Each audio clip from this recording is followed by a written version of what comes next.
Okay, bro. We'll do some quote unquote real boxing. Let's talk about it, man. And some MMA. Heck yeah. We see in the press conference Anthony Joshua versus Oleksandr Usyk 2. What did you make of it? I feel like if you're AJ right now, this guy took pretty much everything from you. And I know he tries to keep it even kill, and now he's with Robert Garcia, and they've changed some things up. That's what I like. What I don't like is him sounding like a self-help book at the press conference and talking about brownies and here's my dietitian plan. Like, I don't understand this. And it's not to say that he's not going to show up and have, a completely new, like, just go after AJ or go after Usyk and eat him up, like, to the body, eat him alive. But these pressers, they don't make me confident in AJ, man.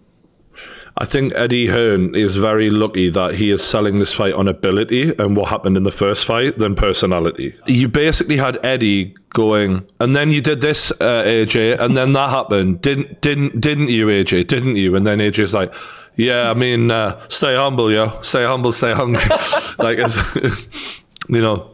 And then you got Usyk on the other side is just, he's a little playful, but he looks like a killer over there. He's a fucking machine. And then you've got it felt like a much more of a PR exercise for Saudi Arabia or the kingdom than it was for any of us to get interested in this fight whatsoever. It's like, and I think the pressure is on AJ so much this time. This is do or die. It's kill or be killed, actually. In the ring, especially, I think you have to be ready to unload the clip and hope you've got him out of there afterwards. Yeah, I mean, listen, AJ, we all the way back to the Klitschko fight. We know that AJ's had some gas tank issues. Klitschko predicted it. Put it on the USB stick. We remember. He's like, I got the prediction right here, and he basically said the prediction was AJ was going to try to come after him, gas out, and he was going to knock him out. Didn't happen that way. Close. And we haven't seen really AJ go to that next. We've seen that AJ. We've seen a little bit of maybe a regression when it came to the motivation for the Andy Ruiz fight, and then remotivated and stayed behind his jab, right? But we haven't seen, is he going to go take someone's heart again? Has he gone out there and wanted to go and meet that challenge by going, all right, we're here now. It's mano y mano. I'm going to take your heart. He hasn't done that since the Klitschko fight to me. It's ironic because it's kind of the opposite of what we've just been saying about KSI in a way of like mentally we need the killer back. Yeah. We don't want him controlled. We don't want him.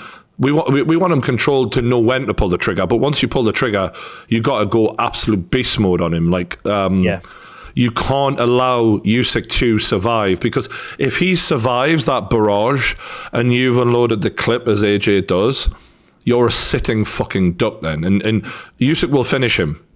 Yeah, it won't be like Klitschko, where Klitschko is 42 years old and he also needs 4 rounds to get his breath back after dropping you. This guy was doing, I think they said he was doing 4-minute rounds with like 30 seconds rest in between. Yeah.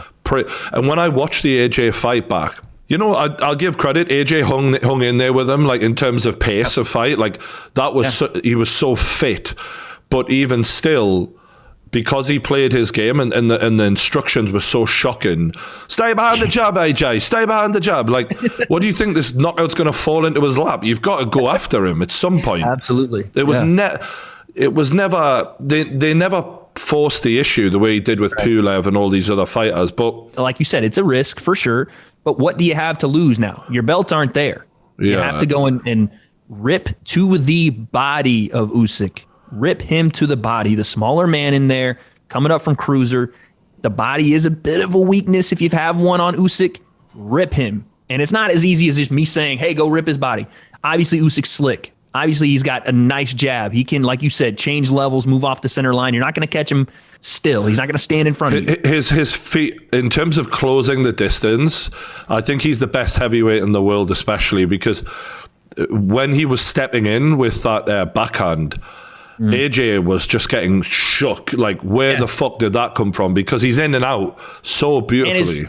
And he feints AJ, and he'll freeze you, right? Yeah. He feints in between your timing, and he freezes you. Yeah, and it's hard to predict because he's constantly touching you as well. Their style is it's not as much sharpshooting the way AJ is sort of trying to get you, like the Terminator. Like Usyk's always touching you. He's always touching you, and it almost becomes like a a habit that you can't allow him to get into.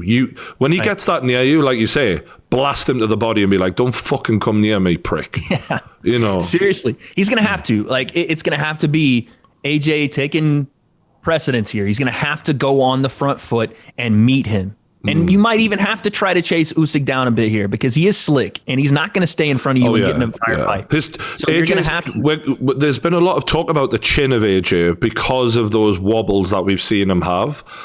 And I'm not suggesting that he's got a bad chin, but if he does, or if it's questionable to the degree that some people have said it is, we'll find out, because for this game plan, it surely means with the new coach they've got that coach Robert Garcia in his camp. Yeah, that style that he's employing is going to have to be take a punch to give a couple, and when you're marching someone down, you need to have that like ability to do that. So if there's any issues with AJ's chin, this is the fight we'll see him out cold. Like this, it'll either work and he wins by knockout, or he will be out cold, in my opinion. I don't see any middle ground here. Yeah. I think we're in for a fucking treat here, because knowing someone has to pull the trigger, it makes it exciting, because we're all going to be sitting there going, when is he going to do it? When is he going to do it? And what I like about Usyk is he's a bag of tricks as well. I wouldn't be surprised if Usyk runs out in that first round and tries to beat him to the punch and create. Yeah, because Usyk has a thing in his head that AJ doesn't, where Usyk kind of knows, I can push the pace of this fight and know my recovery will come back before yours does.